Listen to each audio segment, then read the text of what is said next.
नमस्कार दोस्तों, आज बात करते हैं सावन मास की।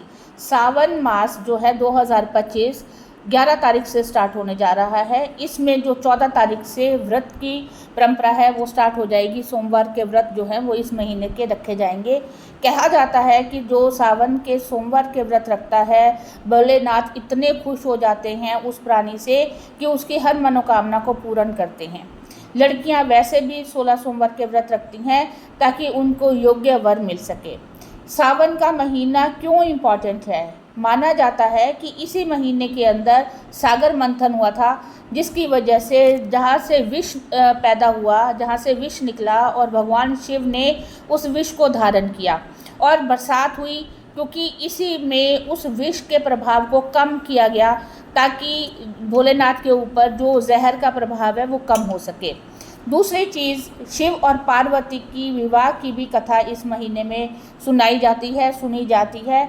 तीसरा ये होता है कि इस महीने में जो भोलेनाथ है वो पृथ्वी पर आकर के वास करते हैं, इसलिए सावन का महीना जो है वो बहुत शुद्ध माना जाता है, बहुत पवित्र माना जाता है और इसकी बहुत ही महिमा है।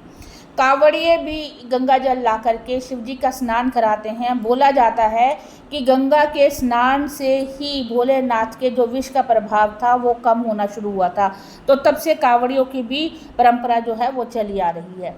अब बात करते हैं कि क्या क्या चढ़ाना चाहिए। सबसे पहले, अगर आपके वंश की वृद्धि नहीं हो रही है तो सावन मास में ये किए गए छोटे छोटे से उपाय, छोटे छोटे से प्रयास आपको 4 चांद लगा देंगे आपकी जितनी भी मनोकामनाएं हैं उनको पूर्ण करने में।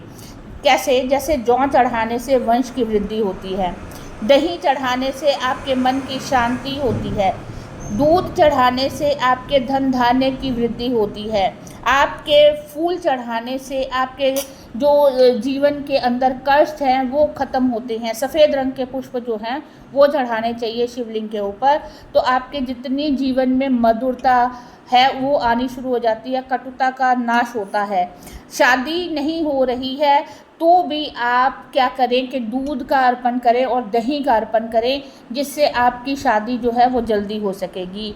तीसरा है, शमी का जो पेड़ होता है उसके पत्ते अगर आप शिवलिंग के ऊपर चढ़ाते हैं तो आपके ऊपर जो शनि की दशा होती है उसका प्रभाव जो है वो कम होता है।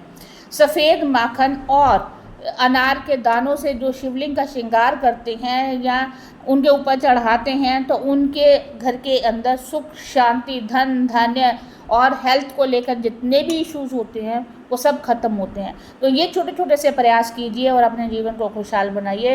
हैप्पी सावन।